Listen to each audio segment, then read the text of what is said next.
आप सभी को नमस्कार बच्चों। तो आप सभी लोग कैसे हो? आई होप आप सभी ठीक होंगे। तो आज हम कक्षा 10वीं अर्धवार्षिक परीक्षा 2025-26 का हिंदी का पेपर हम सॉल्व करेंगे।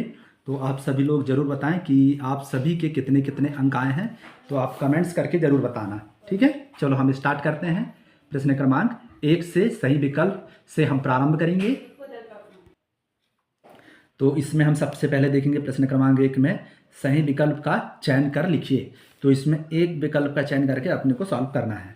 तो पहला लिखा है अट नहीं रही है आभा। इसका जो आंसर आ जाएगा या का आएगा, खा आएगा, गा आएगा, घा आएगा। तो इसमें जो ऑप्शन आ जाएगा अपना, जिसमें मैंने रेड कलर से यहाँ पे चिन्ह लगा दिया हूँ, तो इसका आंसर अपना फागुन की इसमें आंसर आ जाएगा, ठीक है। फिर इसी तरह हम चलते हैं प्रश्न क्रमांक 2 की ओर। तो इसमें लिखा है प्रयोगवाद के जनक कौन है। तो इसमें प्रयोगवाद के जनक कौन है बच्चों? इसमें है अज्ञेय, ख नंबर का जाएगा, ठीक है। फिर इसी तरह चलते हैं प्रश्न क्रमांक 3 की ओर चलते हैं।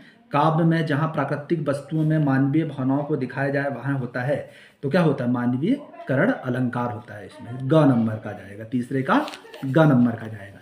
फिर इसी तरह चलते हैं प्रश्न क्रमांक 4 की ओर, IV की ओर। यदि गद्य कवियों की कसौटी है तो निबंध गद्य की कसौटी है, यह कथन है। तो यह कथन किसने दिया है? तो क नंबर का जाएगा, आचार्य रामचंद्र शुक्ल आ जाएगा इसका आंसर, क नंबर का जाएगा, ठीक है। फिर इसी तरह चलते हैं प्रश्न क्रमांक V में 5वें नंबर पे त्रिभुवन में समास है। तो त्रिभुवन में कौन सा समास है बच्चों? तो इसमें है दिगु नंबर, दिगु मतलब ग नंबर का, ठीक है। अब चलते हैं 6वां मतलब VI पे। साना साना हाथ जोड़ी में फेरी भेटुला का अर्थ क्या है? तो इसमें आ जाएंगे फिर आएंगे, ख नंबर का जाएगा। कौन सा नंबर का है? ख नंबर का, फिर आएंगे, ठीक है। अब चलते हैं अगले क्वेश्चन की ओर। तो इसमें चलते हैं अपन रिक्त स्थान की पूर्ति कर लिखिए। तो आत्मकथा कविता पहली बार खालिस्तान पत्रिका के आत्मकथा विशेषांक में प्रकाशित हुई है। तो इसका जो आंसर आ जाएगा हंस आ जाएगा। क्या जाएगा बच्चों यहाँ पे? हंस, ठीक है। मैंने इस पर टिक लगा दिया हूँ, दिख रहा आप सभी को। चलो अब फिर देखते हैं अगला अपन दूसरा नंबर देखेंगे। खालिस्तान काव्य में छंद एक माला की तरह गूंधे होते हैं। तो इसका आंसर जाएगा प्रबंध जाएगा, प्रबंध काव्य जाएगा। क्या जाएगा यहाँ पे? प्रबंध काव्य, जो इस पर मैंने टिक लगा दिया हूँ, प्रबंध काव्य जाएगा। फिर इसे चलते हैं तीसरे नंबर पे। दोहा और चौपाई खालिस्तान छंद है। तो इसमें कौन सा जाएगा? मात्रिक छंद जाएगा। क्या जाएगा बच्चों यहाँ पे? ये मात्रिक छंद है। फिर इसी तरह हम चलते हैं IV मतलब चौथे नंबर पे। आज़ादी की आंधी ने खालिस्तान को अछूता नहीं छोड़ा है। तो क्या जाएगा? ये मन्नू जी को अछूता नहीं छोड़ा। तो यहाँ पे क्या जाएगा? मन्नू जी आ जाएगा, ठीक है। इस तरीके से अपने को करना है। फिर आगे चलते हैं V नंबर पे। तो V नंबर पे क्या लिखा है बच्चों? मैं शाम को खेलता हूँ, इस वाक्य के रेखांकित शब्द में खालिस्तान क्रिया विशेषण है। तो क्या जाएगा? कालवाचक का जाएगा बच्चों यहाँ पे, कालवाचक अपना आंसर आ जाएगा। फिर इसी तरह देखते हैं VI में। हिमालय की तीसरी सबसे बड़ी चोटी खालिस्तान है। तो कौन सी आ जाएगी? कंचनजंगा जाएगी। क्या जाएगी? कंचनजंगा। फिर अपन सत्य असत्य की ओर चलते हैं। तो सत्य असत्य में हम सबसे पहले देखेंगे निम्नलिखित कथनों को समक्ष सत्य और असत्य लिखिए।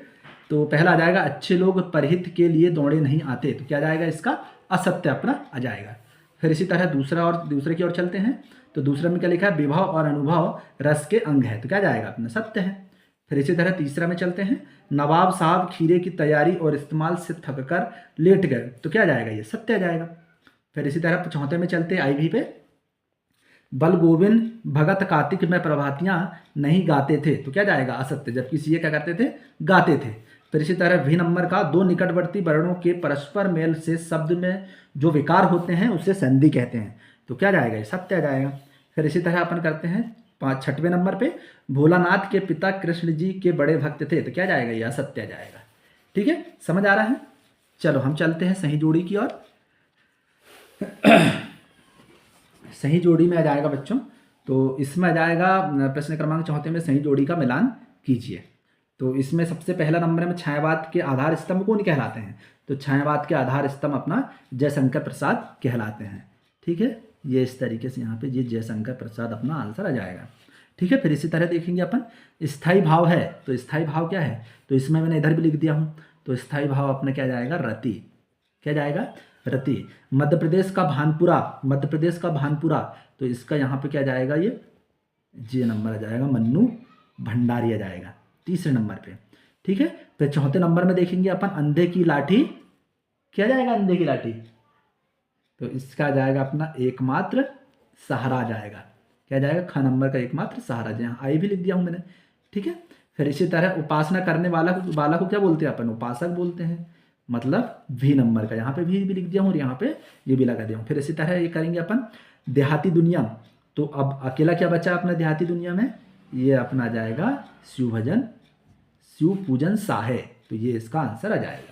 ठीक है। इस तरीके से अपनी सही जोड़ी कंप्लीट होती है। ठीक है।